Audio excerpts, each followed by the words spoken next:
البدع والأهواء، أهل البدع العقائدية وأهل البدع السياسية. نقول بيننا وبينكم السلف، بيننا وبينكم الكتب، كان فيقول البدع بيننا وبينكم. بسم الله الرحمن الرحيم. إن الحمد لله نحمده ونستعينه ونستغفره ونعوذ بالله من شرور أنفسنا وسيئات أعمالنا. من يهده الله فلا مضل له ومن يضلل فلا هادي له. أشهد أن لا إله إلا الله وحده لا شريك له وأشهد أن محمدا عبده ورسوله صلى الله عليه وعلى آله وأصحابه ومن تبعهم بإحسان إلى يوم الدين. أما بعد. إخواني الكرام rahimani wa rahimakumullah. Alhamdulillah, kita memuji Allah Subhanahu wa taala dan bersyukur kepadanya yang telah memudahkan kita semua untuk bisa kembali berkumpul di dalam salah satu rumah dari rumah-rumah Allah Subhanahu wa taala ini, di tempat yang paling Allah Subhanahu wa taala cintai dari semua tempat-tempat yang ada di muka bumi. Rasulullah sallallahu alaihi wasallam telah bersabda, "Ahabbul biqa'i ilallah masajiduha wa abghadul biqa'i ilallah aswaquha." Tempat yang paling Allah Subhanahu wa taala cintai di muka bumi ini adalah masjid-masjidnya. Dan tempat yang paling Allah Subhanahu wa taala benci di muka bumi ini adalah pasar-pasarnya. Oleh karena itulah ikhwani fillah, ketika seorang hamba Allah Subhanahu wa taala mudahkan untuk kakinya melangkah ke masjid-masjid Allah dan hatinya senantiasa tertambat di rumah-rumah Allah, maka ini sungguh merupakan nikmat. Karena nikmat bukan hanya sekedar keluasan rezeki, kecukupan makan dan indahnya pakaian serta mewahnya kendaraan, bukan. Bahkan terkadang nikmat-nikmat itu akhwani fillah yang berupa hal-hal duniawi terkadang itu malah sebagai bencana dan petaka. Kapan itu? Tatkala suatu nikmat yang Allah Subhanahu wa taala berikan tidak menjadikan seorang hamba semakin dekat dengan Allah. Sebagaimana ditegaskan oleh Abu Hazim, seorang tabi'i yang mulia rahimahullahu ta'ala, beliau mengatakan, "Kullu ni'matin lam tuqarrib min Allah fahiya baliyah." Semua nikmat yang kelihatannya di mata itu nikmat, yang dirasakan itu memang nyaman, menyenangkan, secara zahir itu adalah nikmat. Akan tapi semua nikmat yang tidak mendekatkan seorang hamba kepada Allah Subhanahu wa taala, maka hakikatnya itu adalah baliyah. Hakikatnya itu adalah petaka, bencana. Kenapa akhwani fillah? Karena terkadang Allah Subhanahu wa taala memang ketika menghendaki untuk mengadab sebagian hambanya, Allah Subhanahu wa taala ulur dia. Diberi nikmat, diberi nikmat, diberi nikmat, sehingga digiring oleh Allah Subhanahu wa taala untuk terus bersenang-senang dengan kenikmatan padahal dia bergelimang kemaksiatan. Semakin jauh dari Allah Subhanahu wa taala. Kemudian setelah itu Allah Subhanahu wa taala timpakan azab dengan seketika.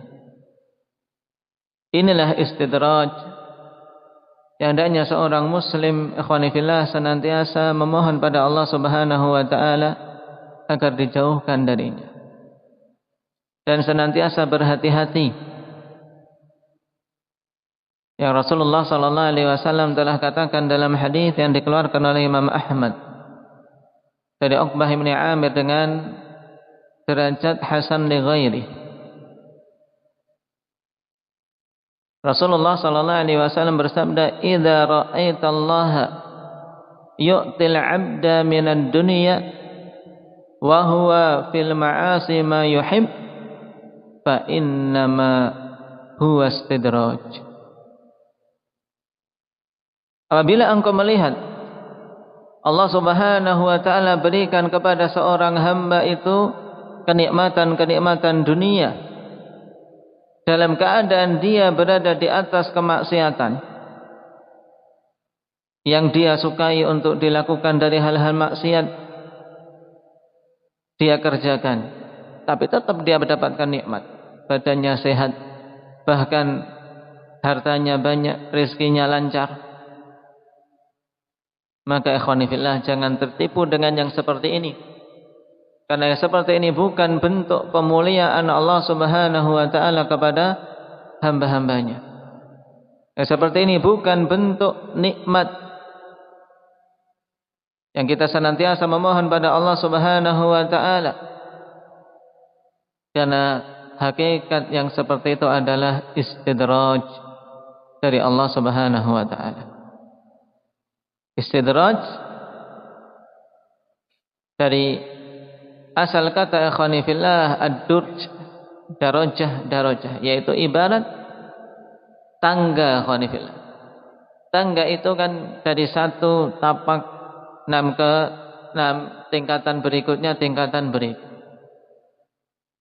Nah, diterangkan oleh Ibnu Asyur dalam tafsir beliau berkaitan dengan ayat Fadharni wa man yukadzibu bihadzal hadits sanastadrijuhum min haitsu la ya'lamun wa amli lahum inna kaidi matin. Istidraj ini, nah penggambarannya ya dari tadi tangga.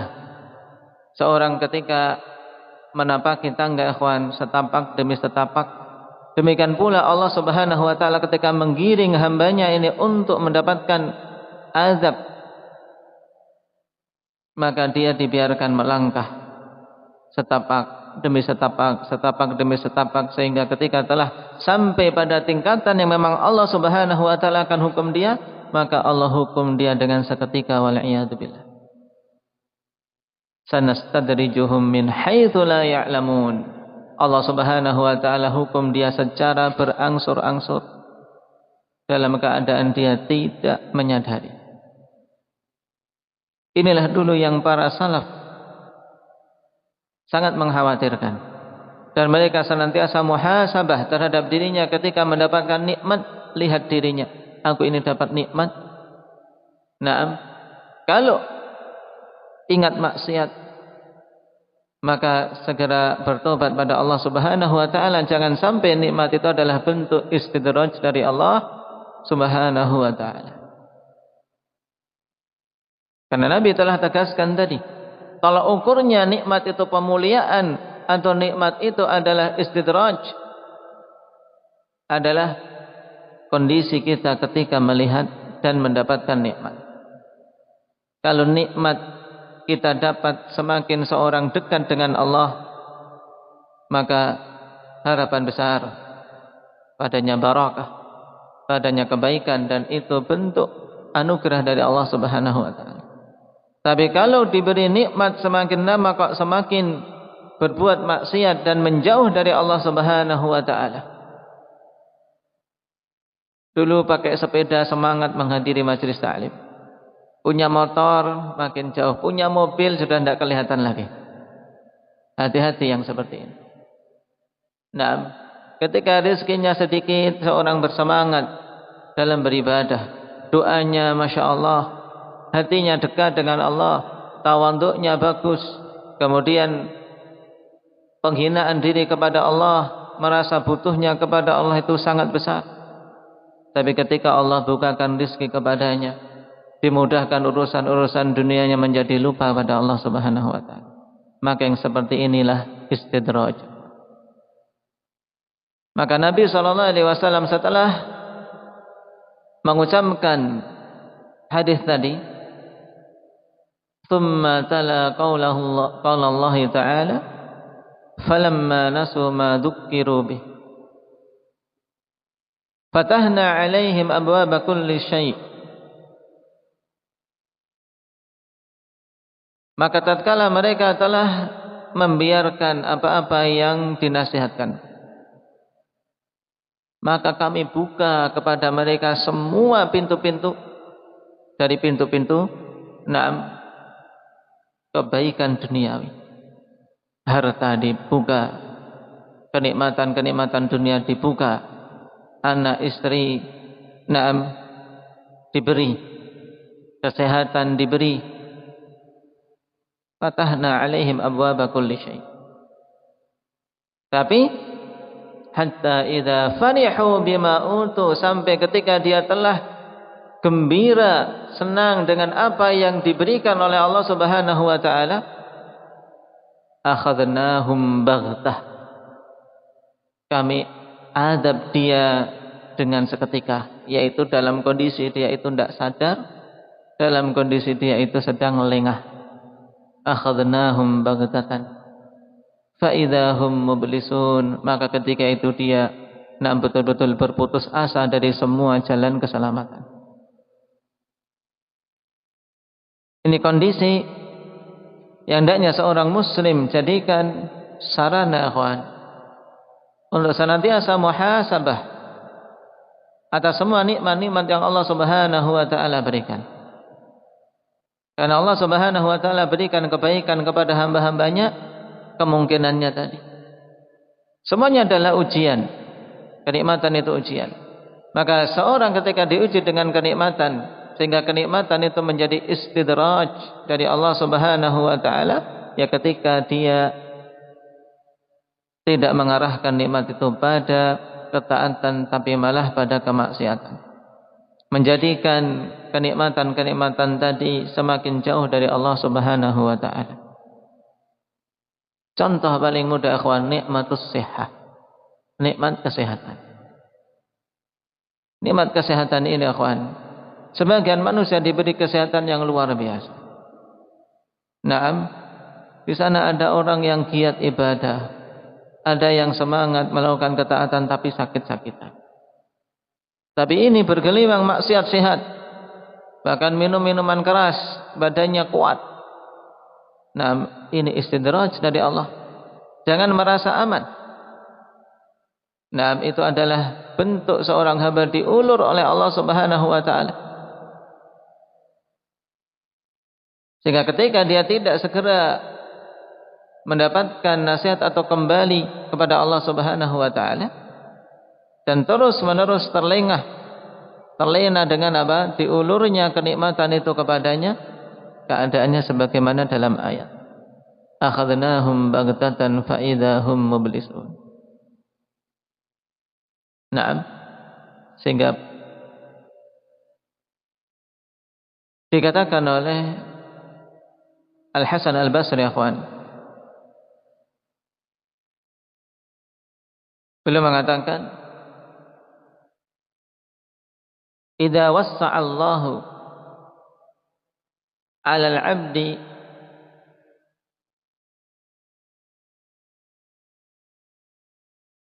wa huwa muqimun bil ma'asi falam yara annahu qad mukira bihi fala aqala lah, atau kama qala rahimahullahu taala. Jika Allah Subhanahu wa taala luaskan rezeki kepada seorang hamba dalam keadaan dia masih bergelimang kemaksiatan, kemudian orang ini tidak melihat, tidak memandang bahwasanya Allah Subhanahu wa taala telah memberikan makar untuknya, maka sungguh dia orang tidak berakal, orang tidak punya kesadaran, orang yang lengah. Karena Allah Subhanahu wa taala ikhwani fillah perintahkan kepada kita pada setiap nikmat untuk mensyukurinya. Dan bentuk kesyukuran yang paling nyata adalah dengan mengarahkan nikmat itu kepada jalan ketaatan. Allah berikan sarana kepada kita untuk bisa tegak punggung kita, untuk bisa lebih cepat perjalanan kita kepada jalan-jalan kebaikan. Nah, maka gunakan itu. Jangan sampai malah pemuliaan dari Allah Subhanahu wa taala kepada hamba-hamba yang beriman ternyata ketika dia salah dalam mensikapinya menjadi sebab dia mendapatkan petaka.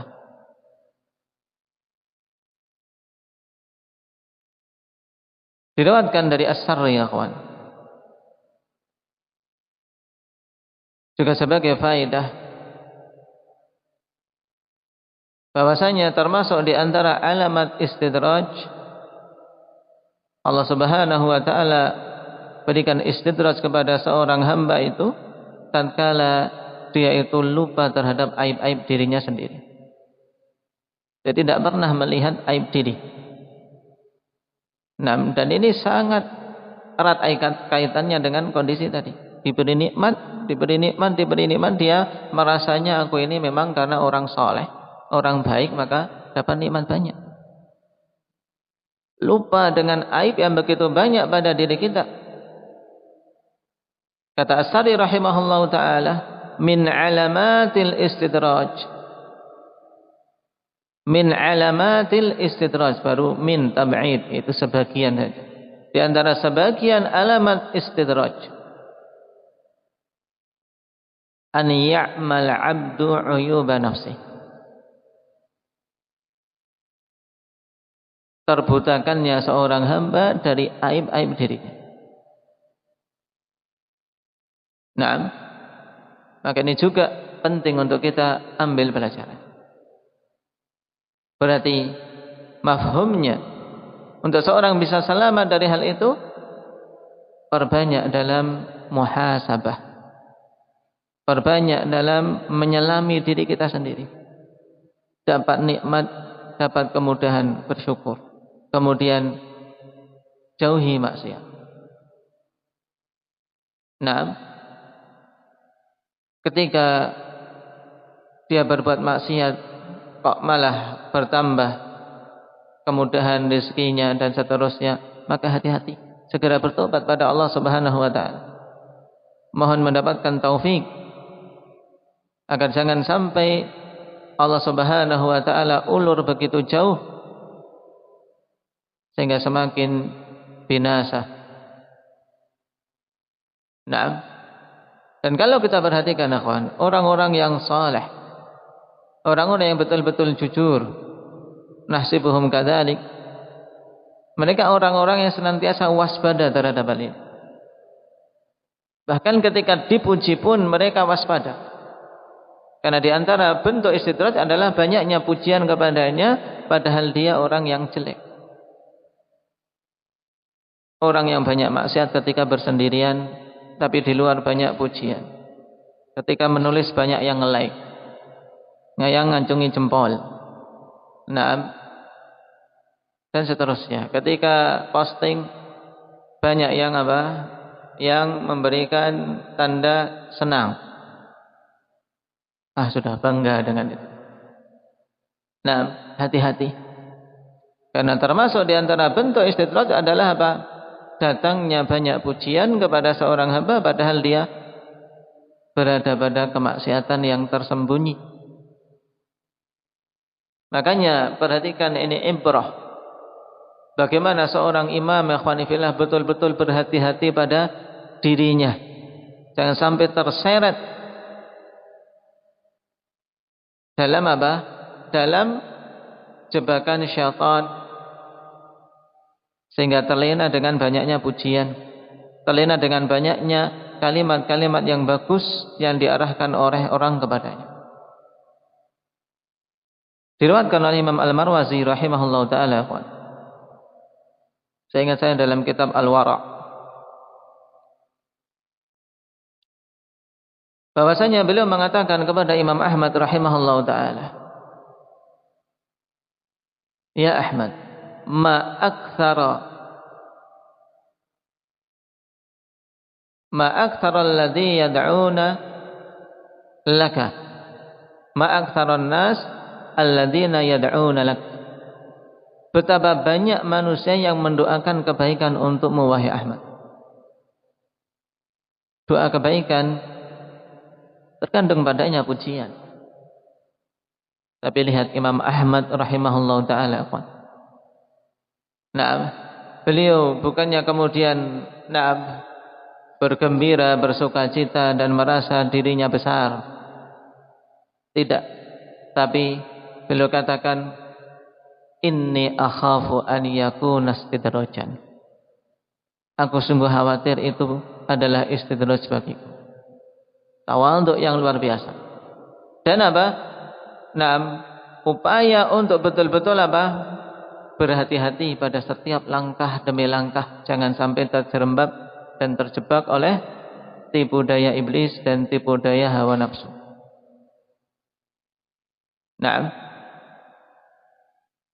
Dan sungguh akhwani fillah, kita berada pada nikmat yang sangat banyak. Makanya perkara ini butuh untuk kita mengingat dan dijadikan sebagai pendorong untuk kita perbagus langkah-langkah kita menuju Allah Subhanahu wa taala. Untuk kita sering-sering memperbaiki diri dan muhasabah diri. Karena banyak manusia tadi terlena dengan banyaknya nikmat. Bahkan sebagian orang pada dirinya muncullah itu orang banyak berbuat maksiat, tapi sampai mati pun dia tidak mendapatkan azab. Masya Allah, bahkan matinya enak, nyaman kelihatannya. Padahal maksiat dia lakukan sangat banyak. Hidupnya enak di dunia, ketika matinya juga tenang saja. Tapi bahkan yang demikian, ikhwani fillah, kalau memang seorang hamba berkecimpung dengan kemaksiatan, kemudian Allah Subhanahu wa taala luaskan rezeki kepadanya sampai dia mati di atas hal tersebut, maka ini malah lebih berat. Kenapa? Karena berarti Allah Subhanahu wa taala kumpulkan semua untuk dituntut di akhirat. Tidak pernah diuji di dunia, jangan merasa senang. Karena Rasulullah sallallahu alaihi wasallam telah mengatakan, innallaha idza ahabba 'abdan ibtalahum. Karena Allah kalau mencintai hambanya akan diuji.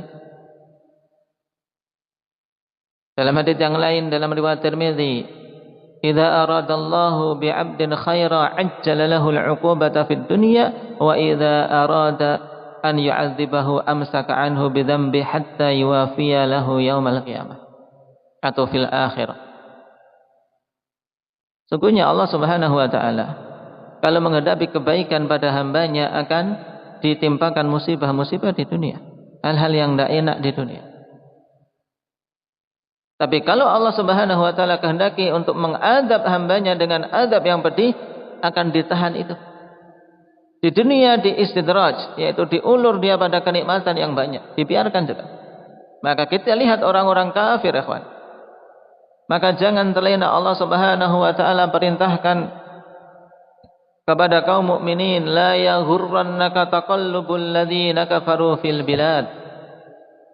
Jangan kalian tertipu dengan keadaan orang-orang kafir yang mereka begitu megah di negeri-negeri, mereka begitu nyaman seakan-akannya, begitu gembira dengan kenikmatan-kenikmatan yang mereka dapat. Jangan tertipu. Karena keadaan mereka sebagaimana dalam bagian akhir ayat tadi.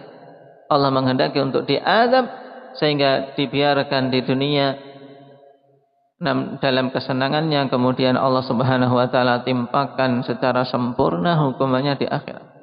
Na'udzubillahi min dzalik. Lalu bagaimana seyogyanya seorang hamba? Selain dia banyak-banyak muhasabah, banyak-banyak bersyukur dan arahkan kenikmatan yang Allah berikan pada jalan ketaatan, ikhwan. Juga sering lihat dirinya dapat nikmat kok semakin semangat.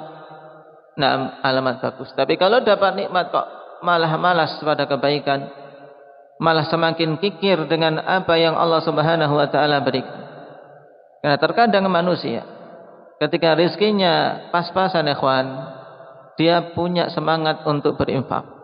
punya semangat untuk bersedekah, punya semangat pada pintu-pintu kebaikan, tapi ketika semakin luas hartanya, tumbuh kikirnya, tumbuh sifat bakhil. Yang bakhil ikhwan termasuk dari kabair, termasuk dari dosa besar. Kalau keadaannya demikian, hati-hati. Khawatir itu adalah istidraj dari Allah Subhanahu wa taala. Nah, sisi yang lain banyak-banyak memohon al-afiyah, banyak memohon keselamatan. Karena bukan berarti ketika kita tahu, ketika Allah menghendaki kebaikan, Allah akan menguji, kemudian kita meminta diuji.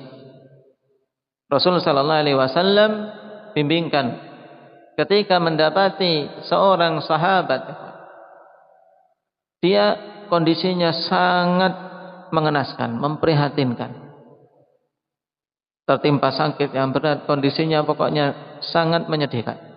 Nabi menengoknya.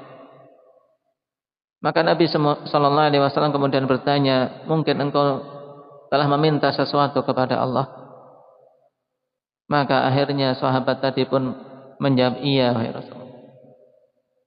Dia meminta kepada Allah, jika memang Allah mau menghukumnya, maka meminta untuk disegerakan hukumannya di dunia saja, jangan dihukum di akhirat. Maka Rasulullah sallallahu alaihi wasallam nasihati bahwasanya itu keliru. La tutik, kata Rasul, engkau tidak akan mampu. Kalau hukuman di akhirat minta, untuk apa sudah tak tanggung saja di dunia ini. La tutiku, engkau tidak akan mampu. Terus bagaimana wahai Rasulullah? Karena dia khawatir dengan hukuman di akhirat yang begitu berat, yang tidak ada akhir dan ujungnya. Rasulullah sallallahu alaihi wasallam katakan, walakin qul rabbana atina fid dunya hasanah wa fil akhirati hasanah wa qina adzabannar. Ini yang perbanyak kita minta. Tapi minta dengan betul-betul tahu apa yang kita minta. Jangan minta ini dengan sekadar di mulut saja. Karena doa ini doa yang sangat luas cakupannya. Wahai Rabb kami meminta kepadamu di dunia kebaikan dan hasanah. Hasanah di sini nakirah. Hasanah yang mutlaqah, kebaikan yang mutlak. Berarti yang tidak ada keburukan padanya. Minta kepada Allah hasanah. Wa fil akhirati hasanah, dan di akhirat kebaikan. Kemudian waqina adzabannar, dan jauhkanlah kami dari azab neraka. Nah, barakallahu fikum. Ini sedikit untuk kita memperhatikan, karena nikmat-nikmat banyak ikhwan, dan kita sadar kesyukuran kita dibandingkan dengan nikmat yang diberikan masih sangat jauh untuk bisa dikatakan betul-betul bersyukur. Apalagi kalau kita menilik banyaknya kemaksiatan dan dosa-dosa yang dilakukan di hari-hari yang kita lalui. Nah, kita memohon pada Allah Subhanahu wa taala taufik dan afiyah darinya, keselamatan dari Allah Subhanahu wa taala. Tahim. Dan alhamdulillah, pada pertemuan yang lalu kita telah sampai pada salah satu hal yang akan dilalui oleh setiap mukminin kelak di akhirat, yaitu tahapan melewati as-sirat, tahapan melewati jembatan yang dipancangkan di atas neraka jahanam. Dan telah kita sebutkan sebagian dari sifat-sifat yang sampai kepada kita dalam riwayat-riwayat yang sahih, dan juga pembagian manusia yang melewati sirat tersebut yang terbagi menjadi 3 golongan. Siapa yang masih ingat, Amba Fauzan? 3 golongan yang melewati sirat itu apa saja?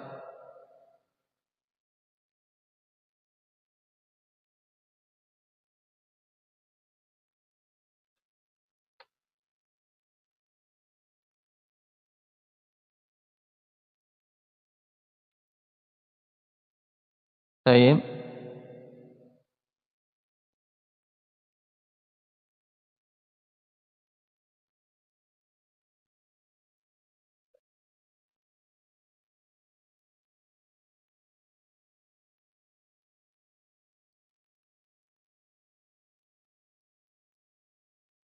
Baik.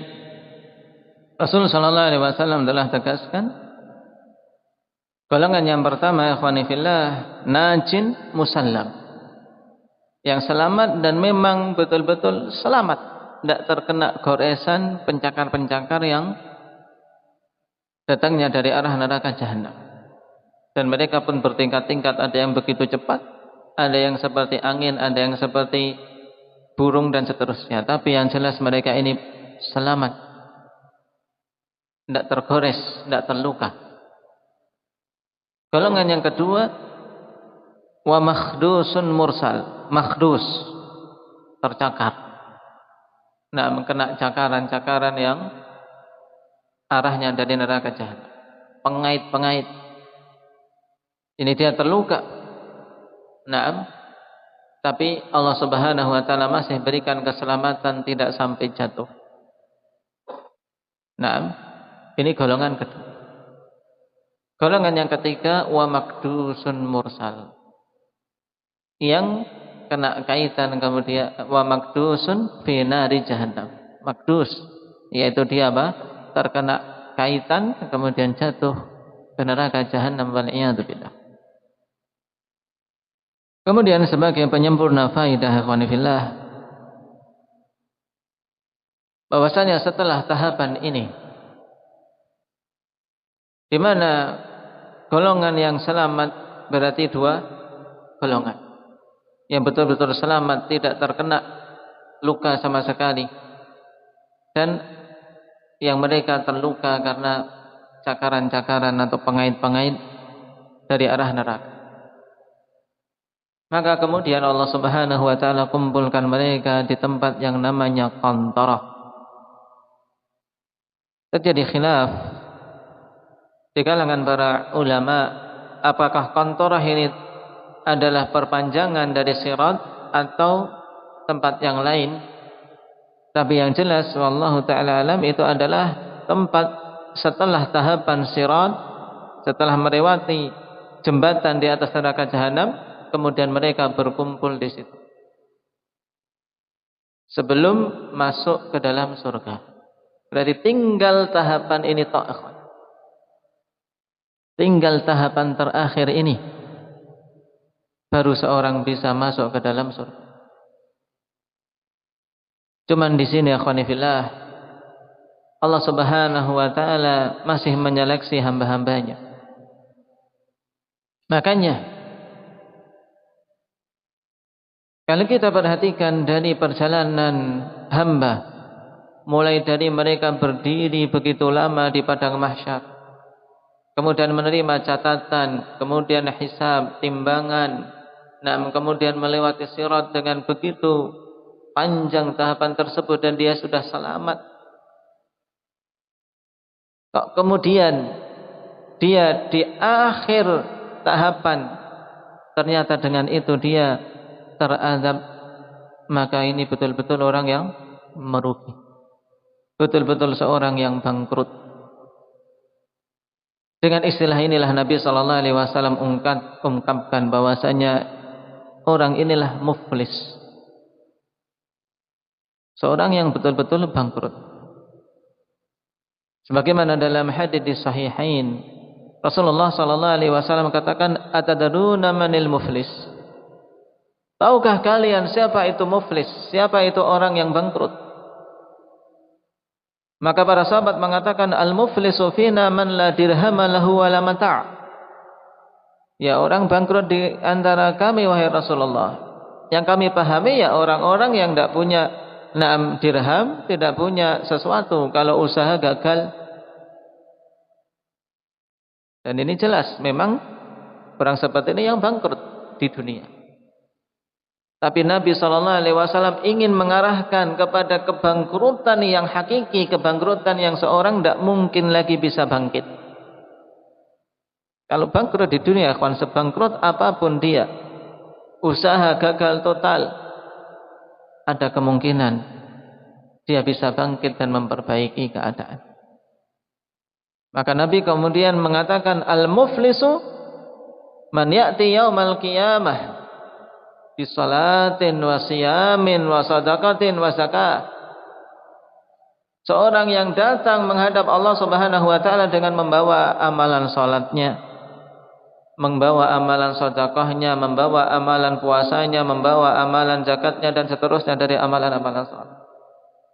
Tapi ternyata dia wa ya'ti qad syatama hadza wa qatala hadza wa akhadha mala hadza wa qadhafa hadza.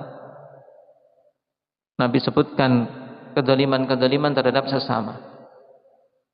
Habis selain dia membawa amalan ibadah yang bagus, yang karenanya dia selamat, orang soleh, secara apa? Hubungannya dengan Allah Subhanahu wa taala baik, beriman. Tapi ternyata dia datang kepada Allah dalam keadaan juga dia telah mencaci orang ini. Mulutnya tidak bisa dia kekang. Mencaci, menghina tanpa hak terhadap saudara muslim. Telah memukul orang itu tanpa hak, menzalimi, apalagi membunuh dan seterusnya dari kezaliman-kezaliman terhadap sesama manusia, sesama makhluk Allah Subhanahu wa taala. Maka perkara inilah ikhwani fillah yang akan diselesaikan di akhir tahapan, yaitu di qantarah. Akhir tahapan itu. Itulah yang disebut dengan marhalatul qisas. Tahapan qisas di akhirat ini. Kalau qisas di dunia, ikhwan, ringan. Seorang memukul saudaranya, kemudian dia ingin menebus itu dan saudaranya belum mau memaafkan, sudah pukul saja. Pukul saya silahkan. Seorang memotong jari orang lain, qisasnya dengan dipotong juga. Selesai setelah itu. Tapi kalau qisas di akhirat tidak berlaku itu. Tidak bisa kita tebus dengan harta benda kita yang kita tinggalkan.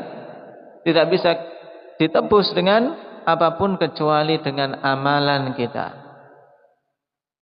Maka qisas di akhirat ya amal. Sehingga yang dituntut adalah amalan fayu'ta hadza bihasanatihi wa hadza bihasanatihi.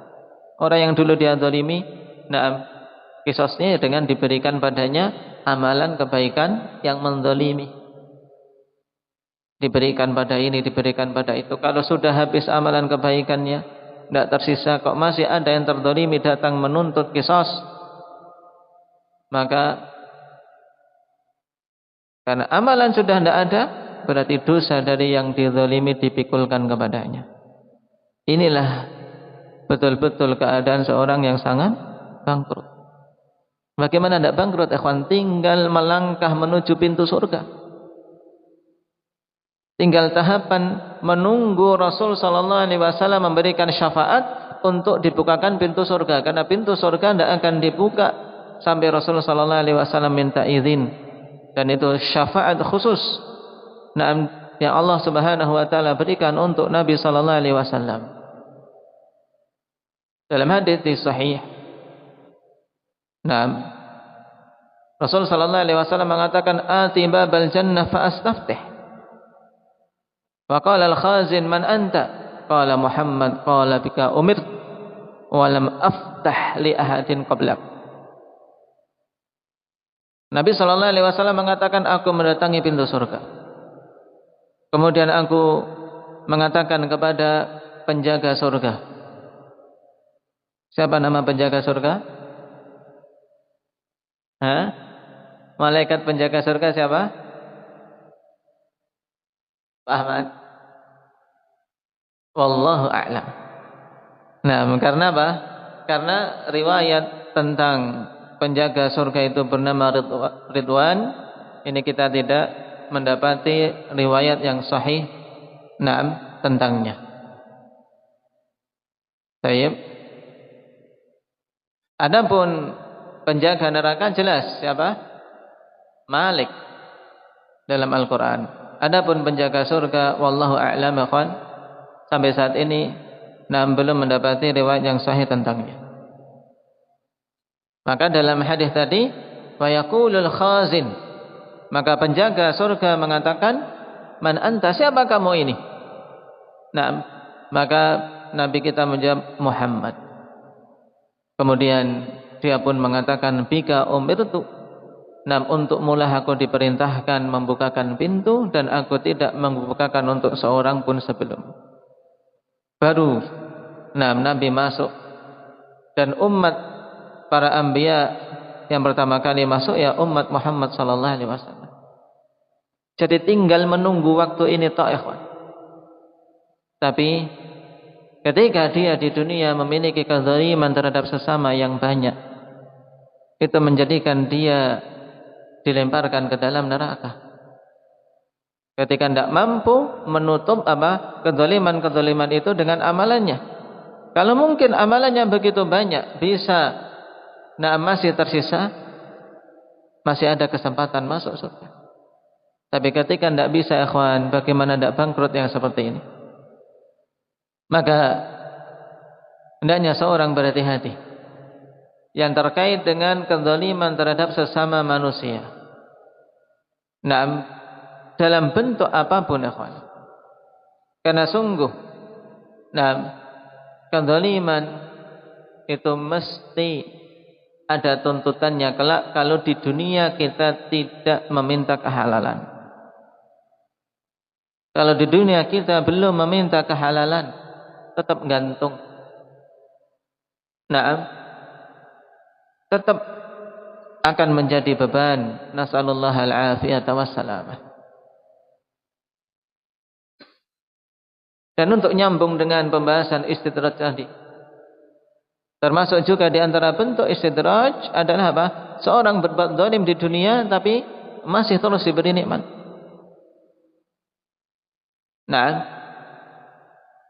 Kata Rasulullah sallallahu alaihi wasallam, qala Allah tabaraka wa taala, atau qala Nabi sallallahu alaihi wasallam, innallaha la yumli lidh-dhalim hatta idza akhadhahu lam yuflithu. Sungguhnya Allah akan memberikan imla, yaitu ditangguhkan, diulur dia, biarin saja. Berbuat zalim dibiarkan. Dalam artian tidak segera dihukum saat itu. Sampai ketika Allah menghendaki untuk dihukum, dia tidak akan bisa untuk apa? Untuk melepaskan diri dari hukuman Allah Subhanahu wa taala. Tidak akan bisa luput kalau Allah sudah menghendaki untuk menghukum. Makanya ketika seorang hamba terdolimi baik itu dengan cacian, makian, celaan atau tuduhan-tuduhan yang buruk atau kedustaan-kedustaan yang disematkan kepadanya, tidak perlu khawatir, ikhwan. Tidak perlu khawatir. Kenapa? Karena Allah telah menjanjikan dalam hadits qudsi, bagi orang-orang yang berdoa meminta keadilan, meminta pertolongan atas kezaliman yang ditimpakan oleh orang lain kepadanya, Allah Subhanahu wa taala menjanjikan, la ansurannak walau ba'dahin. Sungguh aku akan menolongmu walaupun ditangguhkan dalam jangka waktu yang cukup lama. Walaupun ditangguhkan. Kalau tidak di akhirat, kalau tidak di dunia, ya nanti di akhirat. Sehingga tidak perlu bersedih ketika seorang dalam keadaan terzalimi, kemudian dari sesama manusia tidak ada yang membelanya, karena dia memiliki Allah Subhanahu wa taala. Allah menjanjikan, la ansurannak walau ba'dahin. Jadi jangan kecewa dengan Allah Subhanahu wa taala. Ketika seorang mungkin mendapatkan musibah atau gangguan dari manusia. Karena keadilan Allah Subhanahu wa taala itu pasti. Di antaranya tadi, keadilan yang paling hakiki ya ketika dinampakkan kelak di marhalah qisas. Di marhalah qisas. Maka hati-hati dari kezaliman sedikit pun. Selama kita masih ada kesempatan ikhwan hidup ini, maka perbagus. Nah, perbagus selain perbagus hubungan dengan Allah, perbagus hubungan dengan sesama kita. Karena hamba tidak dikatakan saleh sampai dia memenuhi hak-hak Allah dan hak-hak sesama. Nah, jangan dikira yang penting kita ibadah baik, yang penting kita melakukan salat, puasa, dan seterusnya dari ibadah-ibadah khusus antara kita dengan Allah.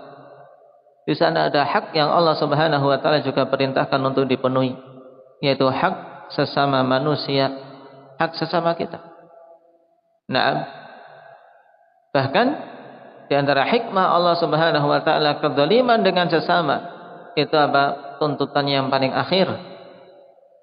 Setelah semua tahapan-tahapan dilalui dari tahapan-tahapan hari kiamat. Barakallahu fikum.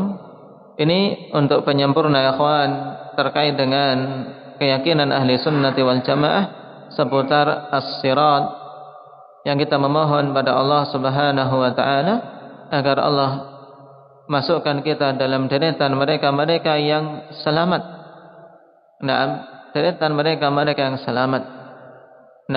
Yang Allah Subhanahu wa taala karuniakan dengan surganya di akhirat kelak.